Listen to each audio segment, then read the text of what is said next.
Good evening. Just wanted to put one out there.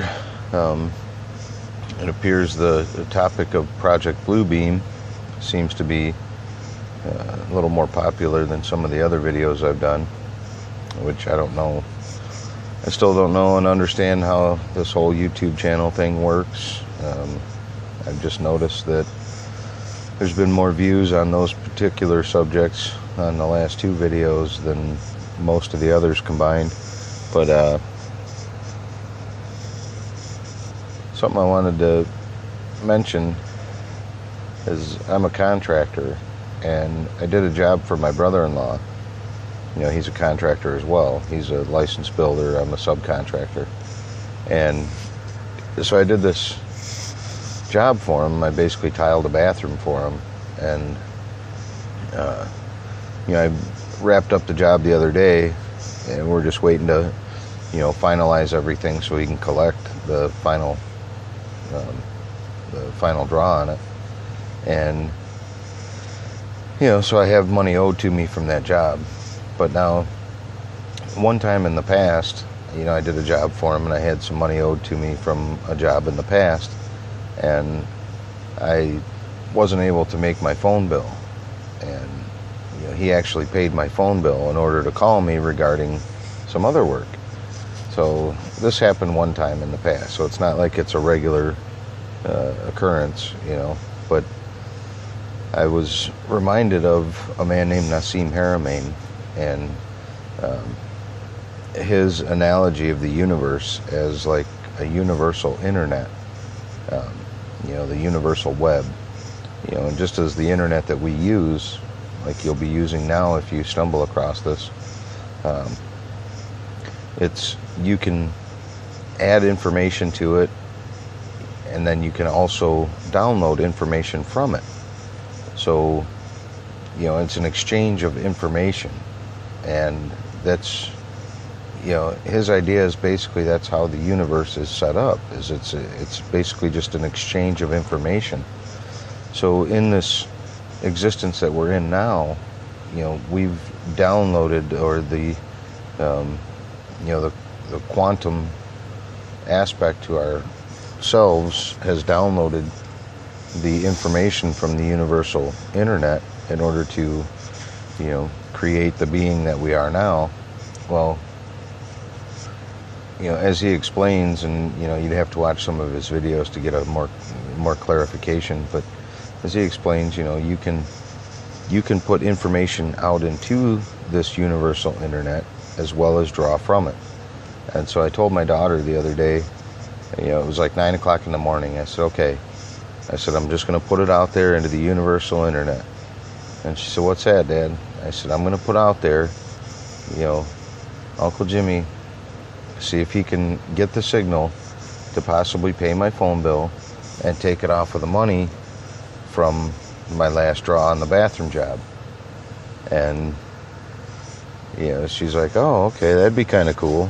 And I said, yeah, it would, So I was actually at another location, and I was earning cash for that day, from a different job. So I was, I had the hopes of sending the signal out into the universal web, and, Jimmy getting a hold of it and getting that thought, because I was hoping to be able to use the cash that I was making from the job that day to put towards other things, other necessities, and then just be able to take the phone bill off of that last draw. And so I'm going throughout the day, and I was checking my phone. It was turned off. The bill was due the day before, but it was turned off. And so I kept checking it. And every time I'd check it, I'd put the vibe out there. Come on, Jimmy. Come on, Jimmy. And I've gone over this with him, and he actually got a kick out of it. But I finished the job for that day and got paid, and I went from that house to the phone store to pay the phone bill. Well, while I was in the store, the guy that owns the store there, runs the business, he was asking me about his flooring. because they've got to update their facility in order to stay on the carrier that they've got. And so I was talking to him. When I walked in the door, there was a kid at the register ready to take my payment, ready to process everything. So if I would have stepped up to the register, I would have been done, 2-3 minutes, I would have been done. Boom, I'm out. Well, I started talking to the owner about his flooring, and kind of going over some of his options and what I would charge him and such. And I ended up talking to him for about 10 minutes. And just as I was getting ready to turn around and hit the register to pay the bill, I hear the bell chime for the door. And lo and behold, it's my brother-in-law walking through the door. And he says, "Hey, I was coming in to pay your phone bill." I said, "Hey, I'm here to pay my phone bill too."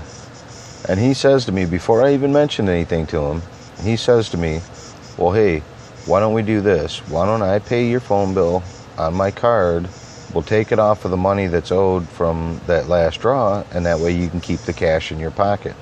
Almost word for word exactly what I told my daughter that morning.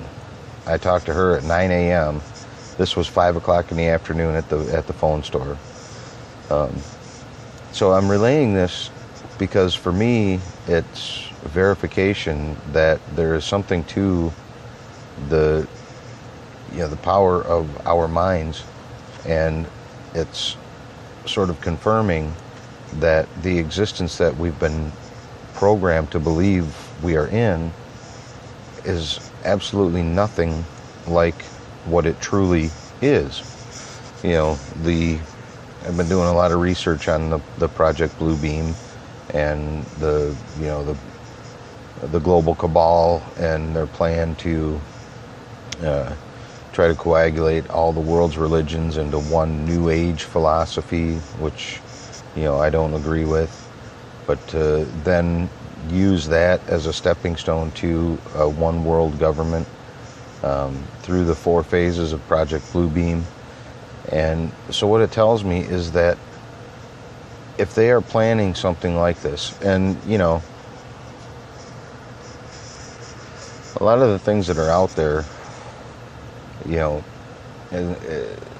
the sense of the conspiracies, there's actual documentation and research that's been done to verify, so the evidence is there that this is something that they're planning.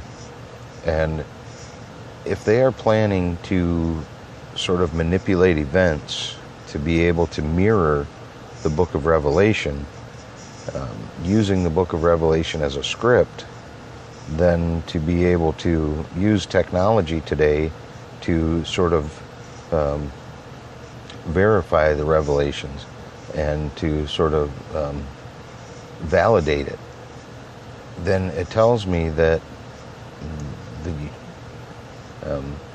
the possibility is there that everything that's gone before that has the potential to have been manipulated.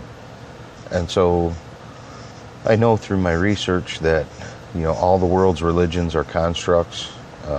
They're all false in the sense that what they, the stories, the corporate religion and what they're teaching is obedience and servitude. But this experience that I had with my brother-in-law walking in to the phone store, it validates for me the possibility that everything that we've been taught for generations has been a coordinated, planned agenda to move people in a certain direction. And so I relay this story because I'm to the point in my life where I feel as though I need to try to do something to sort of try to help in any way that I can. And because of the technology that we have today, it's not, simply just sitting around bullshitting with the guys on card night or, on Sunday over a football game. We have the opportunity to pass the information along. I look at Facebook, and let's say I have 50 friends on Facebook. Well, not all of those friends on Facebook are all the, mutual friends. Each one of those 50 could possibly have another 50 that are completely different than, mine. Or let's say 10 or 15 of them, we have mutual friends. So what I'm getting at is that each one of those people on my friends list potentially has a number of other people that they could then pass the information along. And so then it can just grow from there exponentially. And it's just a matter of having an open mind enough to be able to recognize, some of the serendipitous things that happen in our lives. And by serendipity, I mean just sort of a universal interaction. I think that a lot of what's attributed to, I believed in Jesus and this is what he did for me. I believe a lot of that comes from the power within each of us. And so the relating the story and the Project Bluebeam and, the chemtrails and the GMOs and the fluoride in the water and the manufactured terrorism around the planet and the never-ending global war on terror and the destabilization of the Middle East, all of these things together are pushing us in a direction that is a very small handful of people having control over the entire population. And, I don't want to see my children not being able to see or enjoy what we are truly here to enjoy and experience. That is, human companionship, the natural world, the wonders of nature, the wonders of the universe, because they're going to be locked up in some, urban housing cell and forced to work for somebody who dictates to them what their job is going to be and what their contribution to society is going to be. I understand that we have to have some kind of rules, just to coexist. However, I don't believe we should be subjugated to a world dictatorship. And so, I've been making these videos just to hopefully get some information out and hopefully to kind of pique people's interest or possibly their curiosity to start checking into some of these things for themselves. Agenda 21, chemtrails, Project Bluebeam, Nassim Haramein and the Resonance Project, Michael Tellinger, Zechariah Sitchin, Stuart Swerdlow, the Montauk Boys, the Philadelphia experiment. A lot of these things are just information to tell us that what we've been led to believe is simply not true. So, anyhow, thanks for your ear and have a good night.